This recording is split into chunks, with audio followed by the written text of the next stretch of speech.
mílíọ̀nù márùndínlógójì owó náírà òun ni a gbọ́ wípé àwọn ẹni bí yẹn òun ni wọ́n ti ń béèrè fún kí wọ́n tó tú àwọn tí wọ́n wà ní ìgbèkùn wọn sílẹ̀. ṣe rí i pé ìṣẹ̀lẹ̀ ńlá ni, ìṣẹ̀lẹ̀ tó bà nínú jẹ́ ni. kọ́bẹ̀ Èdùmàrè kó bá ní rọ ẹbí ará mọ̀lẹ́bí ìyàwó àtọmọ dẹ́rẹ́bà tó bá ìṣẹ̀lẹ̀ náà lọ. àwọn tí wọ́n fara gbọgbẹ́ ìbọn tí wọ́n ń gbà tọ́jú lọ́wọ́, kọ́bẹ̀ Èdùmàrè kó bá ní dáwọ́lé wọn, kó bá ní mú wọn lára dá, kó sì bá ní fún wọn lálàáfíà tó péye kí wọ́n fẹsẹ̀ ara wọn dìde. àwọn tí wọ́n wà nínú ìgbèkùn àwọn ajínigbé náà, kọ́bẹ̀ Èdùmàrè kó bá ní tú wọn sílẹ̀, kó bá ní fagbára ńlá rẹ̀, àṣẹ rẹ̀, kó bá ní fi kó àwọn ẹni yẹn yọ kí wọ́n lè bọ́, kí wọ́n lè gbàtú sílẹ̀ láyọ̀ àtàlàáfíà nínú ìgbèkùn tí wọ́n wà. ṣùgbọ́n ìròyìn náà bà nínú jẹ́ o. ìwé ìròyìn Nigeria Tribune wọ́n fún wa ní ẹ̀kúnrẹ́rẹ́ bí ìṣẹ̀lẹ̀ náà ṣe ṣẹlẹ̀. ẹ jẹ́ ká wá mú wá fún yín gẹ́gẹ́ bí àwọn èèyàn ọmọ Yorùbá ó ní wọ́n ti wá ń fi èrò tiwọn ni wọ́n ti ń fi hàn lórí bí ààrẹ ọ̀nà kakanfò nílẹ̀ Yorùbá Ìbà Gani Adam bó ṣe ń fi oyè dá àwọn èèyàn lọ́lá, bó ṣe ń fa àwọn èèyàn lóyè. àwọn kan ní ṣé ààrẹ ọ̀nà kakanfò Ìbà Gani Adam ṣé wọn ò ti máa kọjá agbára oyè wọn báyìí, àti pé ṣé oyè ààrẹ ọ̀nà kakanfò ṣé ó lágbára débi kí ààrẹ ọ̀nà kakanfò náà ó tún máa fi èèyàn joyè láì sọba ládé, olóyè tí wọ́n fi jẹ, tí òun náà tún wá ń fún àwọn èèyàn tó tún wá ń fún wọn lóyè. Otasansan rédíò and TV. a kí gbogbo ẹ̀yin lólùfẹ́ wa tẹ́ ń wò wá tẹ̀dẹ̀ ń gbọ́ wa káàkiri àgbáláyé lórí ìkànnì wa Otasansan TV. ojú tẹ́ fi ń wò wá kò ní fọ́ o, etí tẹ́ fi ń gbọ́ wa kò ní di láṣẹ Èdùmàrè. àní ṣàṣe dànù, àní ṣàṣe rí, àní ṣàṣe jẹ. Yorùbá ní ọwọ́ tó bá ṣẹ́gun sí níjọba rẹ̀, ọwọ́ wa báyìí láfi gbẹ̀tọ́ wa o láṣẹ Èdùmàrè. a kí yín pé káàbọ̀ sórí ètò yín, ètò wa òye ọ̀rọ̀ lórí ìkànnì Otasansan TV, níbi tá a ti máa ń fi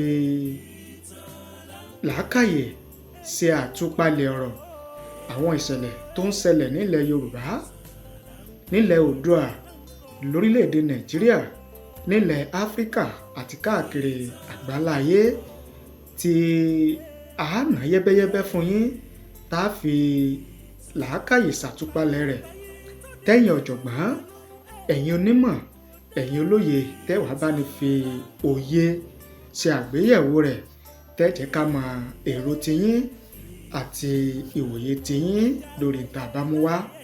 a tún ti dé o lórí ètò fún tèmi. ẹ ti mọ̀ wípé ojoojúmọ́ lálaalẹ́ báyìí náà ni ètò yìí máa ń wáyé lórí ìkànnì Otasansan TV. orúkọ tèmi ò yípadà, Tajudeen olówó òkèrè lórúkọ tèmi. ìnàjú ẹkùn tí bọdẹlẹ́rù ní gbogbo gbà, ẹ̀ṣọ́ kò yí ni mí, ìkòyí ẹ̀ṣọ́ nílé bàbá tó bí mi lọ́mọ. kí la wá mú wá fún tèmi, kí la fẹ́ ṣe àtúpalẹ̀ rẹ̀. ìṣẹ̀lẹ̀ bíi mẹ́ta òun náà ni a fẹ́ mẹ́nubà lórí ètò fún tèmi. àkọ́kọ́ ó ní ìṣẹ̀lẹ̀ láabi, ìṣẹ̀lẹ̀ tó bà nínú jẹ́, ìṣẹ̀lẹ̀ tó bani lọ́kàn jẹ́, èyí tó wáyé ní ojú ọ̀nà Ìbàdàn sí Ìjẹ̀bú Òde. tá a bá gba èdè Ayànrẹ́ wọlé, tá a bá ń lọ sí Ìjẹ̀bú Òde. ìṣẹ̀lẹ̀ ìjínigbé ó wáyé ń bẹ léyìí tó sì lágbára, tí ó la ẹ̀mí èèyàn lọ. báwo ló ṣe ṣẹlẹ̀, bóò ní ìṣẹ̀lẹ̀ ṣe wáyé, àwọn wo ni wọ́n fara gbá nínú ìṣẹ̀lẹ̀ yẹn. Ó lágbára o. A mẹ́nubà á ṣe àtúpalẹ̀ rẹ̀ fún yín lórí ètò yìí lénìí lágbára Ọlọ́run. Bákan náà a mẹ́nubà bí ẹni tí í ṣe ààrẹ ọ̀nà kakanfò nílẹ̀ Yorùbá Ìbà Gani Adam bó ṣe fi ògbóǹtarìgì onígègé wúrà àfigègé dámọ̀lẹ́kùn àríṣe kọ́ńdúkọ́ńdú gbajúgbajà oníròyìn akọ̀ròyìn Ṣẹ́gun Ajiboye Ìbà Gani Adam wọ́n fi oyè Ọ̀tún bá ròyìn ààrẹ ọ̀nà kakanfò wọ́n fi dá Ṣẹ́gun Ajiboye lọ́lá ọjọ́ ìsinmi ọjọ́ 12 oṣù karùn-ún ọdún tá a wà yìí. Báwo ló ṣe wáyé, báwo ló ṣe lọ, a mú wá fún yín lórí ètò yìí náà ni. Ṣùgbọ́n ká tó wá tẹ̀síwájú, ẹ jẹ́ ká mú ìkéde yìí wá fún yín. Tá a bá wá padà dé, a tẹ̀síwájú lórí ètò. Ẹ má tíì lọ o, à ń padà bọ̀. Otasansan media àtúntìdé o. Níbikíbi nígbàkúgbà iṣẹ́ wa o. Ó kárí ayé. Otasansan media ilé-iṣẹ́ tí Èdùmàrè gbé kalẹ̀ fún gbogbo ẹni ó fẹ́ ṣe ayẹyẹ bíi wedding, birthday, funeral, coronation, anniversary, concert, product launch àti bẹ́ẹ̀ bẹ́ẹ̀ lọ. Àwọn irinṣẹ́ wa kọjá bẹ́ẹ̀. Professional camera wa mú sánsan. Lightning wa mọ́lẹ̀ kedere. Sound wa já tòròtò. Drone camera wa wúni lórí. Editing wa ò lẹ́gbẹ́. Finishing wa kọjá bẹ́ẹ̀. Bẹ́ẹ̀ làwọn òṣìṣẹ́ wa kọ́ṣẹ́mọṣẹ́ pẹ̀lú ìrírí bá a ṣe gbé kámẹ́rà ya áńgù lóríṣiríṣi. Kódà bẹ́ẹ̀ fẹ́ ṣe documentary ẹ pè wá kábàáyé gbé kalẹ̀ lára ọ̀tọ̀ pẹ̀lú owó tí ò gún pa. Àtúnbáni ṣe MC lóde ayẹyẹ gbogbo. Ẹ pè wá sójú òpó 07063291779. Iléeṣẹ́ wa wà ní nọ́mbà 13 Ọlágòkè Àkànó Street, Àbáyọ̀mí Ìwó Road, Ìbàdàn. Otasansan media níbikíbi. Ẹ káàbọ̀ padà. Ṣùgbọ́n ká tó wá tẹ̀síwájú lórí ètò fún tèmi òye ọ̀rọ̀.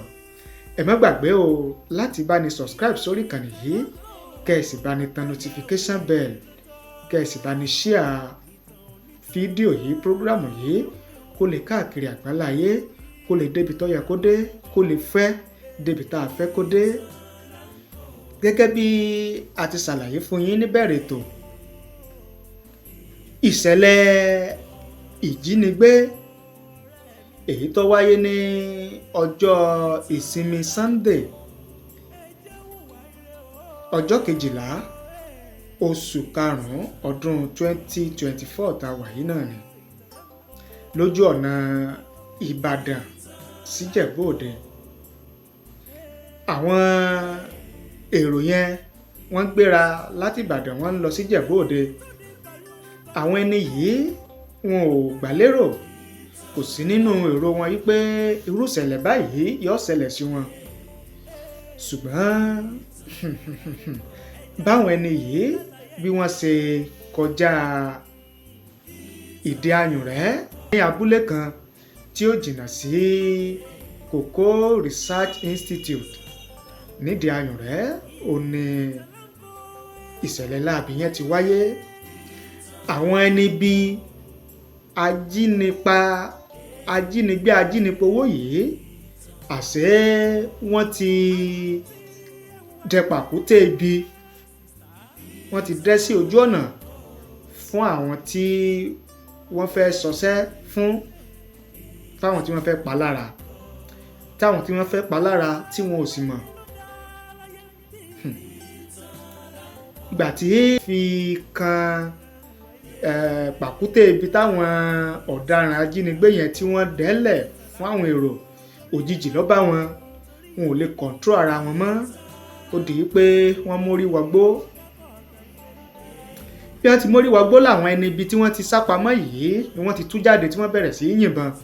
Wọ́n yìnbọn parapara popopopo kúlakúla láti dẹ́rù ba àwọn èèyàn láti lè ṣiṣẹ́ láabi wọn.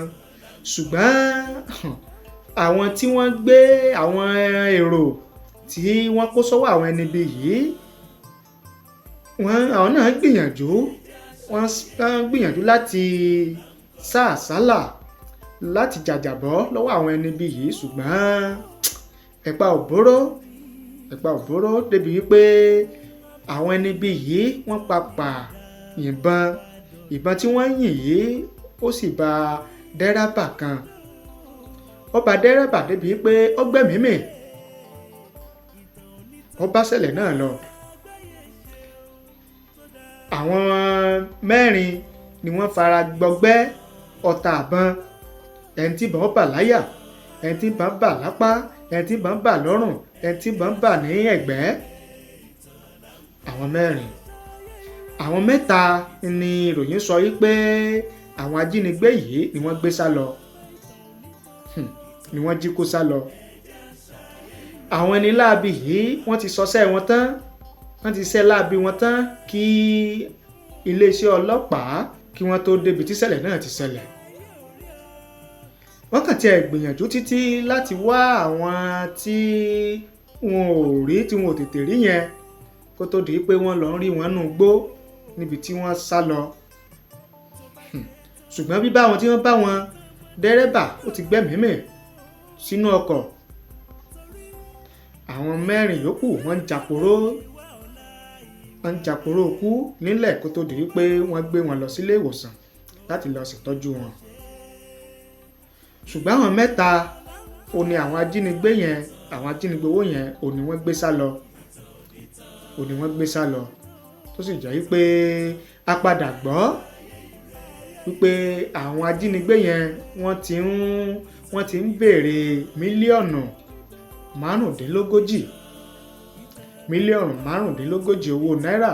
ò ní a gbọ́ wípé àwọn ẹni bí yẹn ò ní wọ́n ti ń béèrè fún kí wọ́n tó tú àwọn tí wọ́n wà ní ìgbèkùn wọn sílẹ̀. ṣe rí i pé ìṣẹ̀lẹ̀ ńlá ni, ìṣẹ̀lẹ̀ tó bà nínú jẹ́ ni. kọ́bẹ̀ Èdùmàrè kó bá ní rọ ẹbí, ará, mọ̀lẹ́bí, ìyàwó àtọmọ dẹ́rẹ́bà tó bá ìṣẹ̀lẹ̀ náà lọ.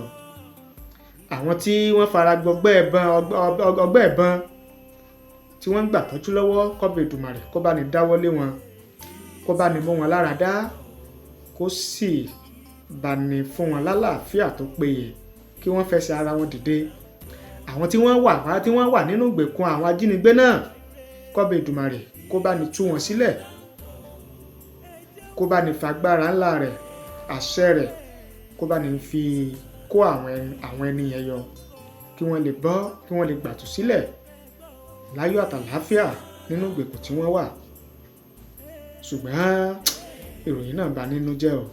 ìwé ìròyìn The Nation àbí Tribune, yes, ìwé ìròyìn Nigeria Tribune wọ́n fún wa ní ẹ̀kúnrẹ́rẹ́ bí ìṣẹ̀lẹ̀ náà ṣe ṣẹlẹ̀. ẹ jẹ́ ká wá mú wá fún yín gẹ́gẹ́ bí ìwé ìròyìn Tribune bí wọ́n ṣe gbé, bí wọ́n ṣe kọ. ẹ farabalẹ̀, ẹ jẹ́ á mú wá fún yín.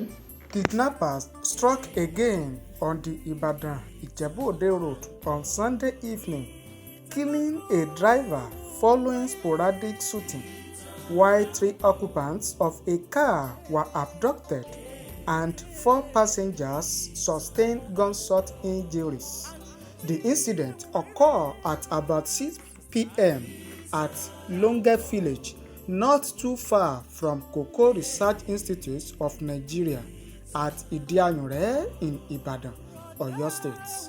Information gathered by the Nigeria Tribune had it that the kidnappers who had laid ambush came out and started shooting sporadically when they sighted an approaching vehicle. The kidnappers shot hit an unregistered ash-colored Toyota Corolla car, a Toyota Sienna with registration number Lagos KSF 387YE and a Mazda 6 car with registration number Lagos AKD 08JB, leading to the death of the Mazda car's driver, gunshot injury to 2 female and 2 male occupants in the Sienna bus, and abduction of 3 males in the Toyota Corolla car.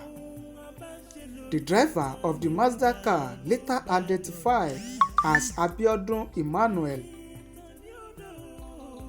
and that of Sienna bus, was said to have made spirited efforts to escape from the kidnappers' attack causing their being sought out. The owner of the Mazda car, however, survived the attack as he came out of the car unscathed, though visibly shaken. A credible source who craft anonymity told the Nigeria Tribune the kidnapper, who must assume the occupants were dead. With the speed it swerved off the road into the bush and the distance it went, ignored the Mazda car and went with 2 victims, it was said. One of the female passengers in the Sienna vehicle was said to have sustained bullet injury in her chest region, while the other woman was shot in the arm. A man in the bush also sustained gunshot in the arm, while the second man sustained injury from the shattered glass of the vehicle. The Sienna driver, who escaped the gunshot, reportedly drove them to the hospital inside CRIN, but it was learned that the doctor there said that they could not handle the injuries, thereby referring them to another hospital. Nigeria Tribune learned that the injured victims were eventually taken to a private hospital where they have been receiving medical treatment. Much later, when the shooting was no longer heard, the atmosphere had regained calmness. Residents around the village alerted the police. The alert brought police operatives from Idia Unit Division, led by the divisional police officer and those of Operation Boss, to the scene, from where they discovered the dead body of the Mazda car driver strapped to his seat in the bush. Bullet holes were found in the windscreen directly facing the driver, the door on the driver's side and the one at his back. Though initially, blood was not seen around the car when the car was brought out from the bush and the body of the car driver retrieved. It started gushing from his side where bullets hit him. After scanning the nearby bush, the police saw the Toyota Corolla car with bullet holes in its bonnet and no one inside. The vehicle was taken to the police station.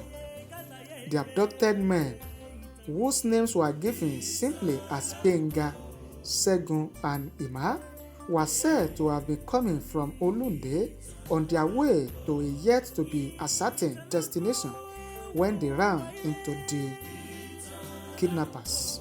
It was learned that the families of the victims had been contacted with demand for 35 million at ransom. When contacted, the police public relations officer in Oyo State, Adewale Osifeso, said investigation is ongoing while updates will be provided accordingly. Bí ìwé ìròyìn Tribune bí wọ́n ṣe gbé bí wọ́n ṣe kọ òun náà ni àti mú wá fún yín yẹn. Ẹ wá jẹ́ ká tẹ̀síwájú, ṣùgbọ́n ká tó wá tẹ̀síwájú lórí ètò fún tèmi òye ọ̀rọ̀, ẹ má gbàgbé o láti bá ní subscribe sórí ìkànnì yìí, kẹ́ ẹ sì bá ní tan notification bell, kẹ́ ẹ sì bá ní share fídíò yìí, prógrámù yìí kó lè káàkiri àgbáláyé nípa bí ààrẹ ọ̀nà kakanfò nílẹ̀ Yorùbá Ìbà Gani Adams wọ́n fi oyè Ọ̀tún bá ròyìn ààrẹ ọ̀nà kakanfò, wọ́n fi dá gbajúgbajà ògbóǹtarìgì àgbàọ̀jẹ̀ nínú iṣẹ́ akọ̀ròyìn Olúṣẹ́gun Ajiboye, wọ́n fi oyè Ọ̀tún bá ròyìn ààrẹ ọ̀nà kakanfò, wọ́n fi dá lọ́lá. Ṣùgbọ́n oríṣiríṣi àwọn èèyàn ọmọ Yorùbá ò ní wọ́n ti wá ń fi èrò tiwọn hàn, ni wọ́n ti ń sọ èrò tiwọn lórí bí ààrẹ ọ̀nà kakanfò nílẹ̀ Yorùbá Ìbà Gani Adams ó ṣe ń fi oyè dá àwọn ọmọ Yorùbá lọ́lá bó ṣe ń fún wọn lóyè. Àwọn kan wò wípé ṣé oyè ààrẹ ọ̀nà kakanfò ilẹ̀ Yorùbá ṣé ó lágbára tó kí ààrẹ ó máa fún èèyàn lóyè kó máa fi ẹlòmíì joyè, kí olóyè ó tún máa fi olóyè joyè, àbí báwo ló ṣe rí lọ́dọ̀ tiyín? Àwọn kan ní ṣé ààrẹ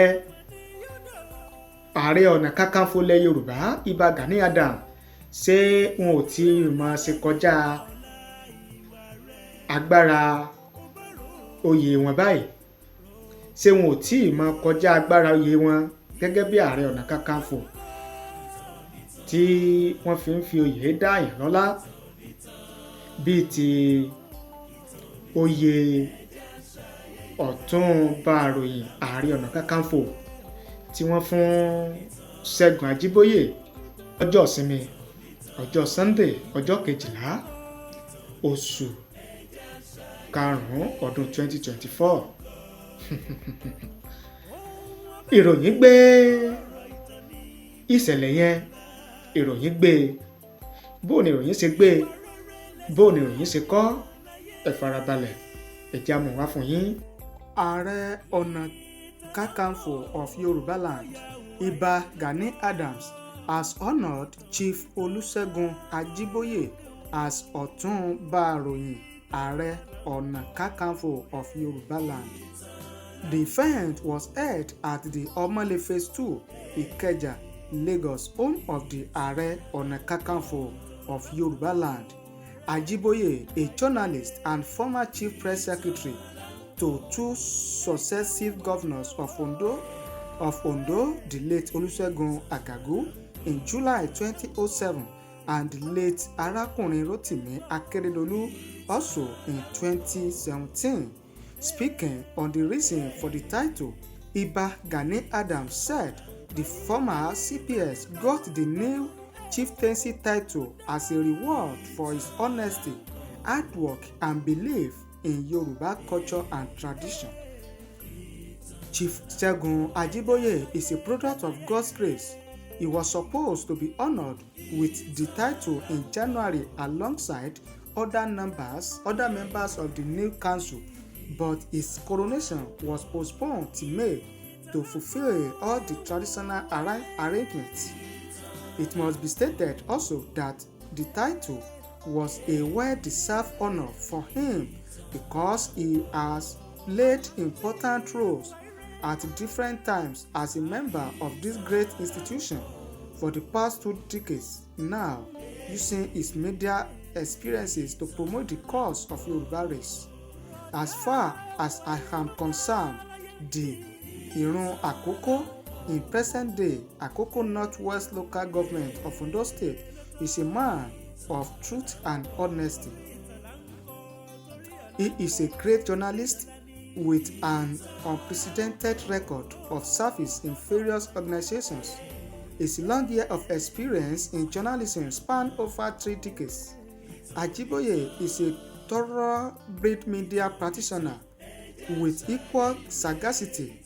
He cut his teeth as a journalist at the Independent Communications Network Limited, ICNL, publisher of the news magazine PM News and Tempo magazine, as a reporter and researcher. Ajiboye later rose from the Sun newspapers, the Fund National Life newspapers, and the Nation newspapers, becoming an assistant editor of the Saturday title. He is presently the publisher of the Post online medium. Speaking further, Ìbà Adams said the reversal of the Ààrẹ Ọ̀nà Kakanfò had a profound historical background that had been in existence since 1530, adding that no amount of misinformation could change the history of the title. He later presented the staff of the office a certificate of honor and other paraphernalia of the stool to the Otun Báròyìn Ààrẹ Ọ̀nà Kakanfò of Yorubaland. Expressing his appreciation for the honor bestowed on him, Ajiboye said the new title was a new call to serve the Yoruba race, saying he would continue to play his role in advancing the cause of the race. Prominent members present at the event include Ajiboye Joy Adams, the OC Ààrẹ Ọ̀nà Kakanfò of Yoruba Land, Chief Gani Kayode Balogun, Atolóyè Ààrẹ Ọ̀nà Kakanfò of Yoruba Land, Chief Babajide Tanimawo, the Parakoyi Ààrẹ Ọ̀nà Kakanfò, Professor Kolawole Rahim Bárẹjírò Ààrẹ Ọ̀nà Kakanfò of Yoruba Land, Chief Dauda Asikulaye, daughter of the late Aláàfin of Ọ̀yọ́, Ọba Lamidi Adéyẹmí, Princess Adéjọjú Adéyẹmí, aṣojú Ààrẹ Ọ̀nà Kakanfò of Yoruba Land, Chief Yinka Oguntimẹyin. Others were Ambassador Ibrahim Lawal, Mr. Atanda Olayemi, Special Assistant on Media to the Ààrẹ Ọ̀nà Kakanfò of Yoruba Land, Mr. Kehinde Aderemi, Mr. Agbabiaka Olawale, Treasurer of Lagos State Chapter of Nupeng, and Comrade Atobatele Tope, Mr. Victor Daniel, among others. Bó ṣe lọ òun náà ni ẹ̀yin náà ti gbọ́ tá a mú wá fún yín yẹn. Ẹ wá jẹ́ ká mọ èrò tiyín àti ìwòye tiyín lórí bí Ààrẹ Ọ̀nà Kakanfò nílẹ̀ Yorùbá Ìbà Gani Adams bó ṣe ń fi àwọn èèyàn joyè. A rí òsì Ààrẹ Ọ̀nà Kakanfò, a rí ọ̀tún Ààrẹ Ọ̀nà Kakanfò, a rí ọ̀tún Báròyìn Ààrẹ Ọ̀nà Kakanfò àti ipa Àkòyí Ààrẹ Ọ̀nà Kakanfò. Kí ni ìwòye tiyín? Kí lèrò tiyín lórí rẹ̀? Ṣé agbára yẹn tó bẹ́ẹ̀? Ṣé ipò yẹn tó bẹ́ẹ̀? Ṣé oyè yẹn Ààrẹ Ọ̀nà Kakanfò ṣó tó bẹ́ẹ̀ kí ààrẹ kó tó máa foyè jẹ, kó máa fẹ́ lòmíì jẹ oyè? Ẹ jẹ́ ká mọ èrò tiyín, ẹ jẹ́ ká mọ ìwòye tiyín nísàlẹ̀ fídíò yìí láàyè comment. Á kà á sì gbé yẹ̀wò. Ẹ ṣé o bẹ́ẹ̀ ṣe ń wò wá, ẹ ṣé bẹ́ẹ̀ ṣe ń gbọ́ wá. Ẹ má wàá gbàgbé láti bá ní subscribe sórí ìkànnì yìí, kẹ́ ẹ bá ní tan notification bell aago rán mi létí, kẹ́ ẹ sì bá ní share fídíò yìí kó lè káàkiri àgbáláyé.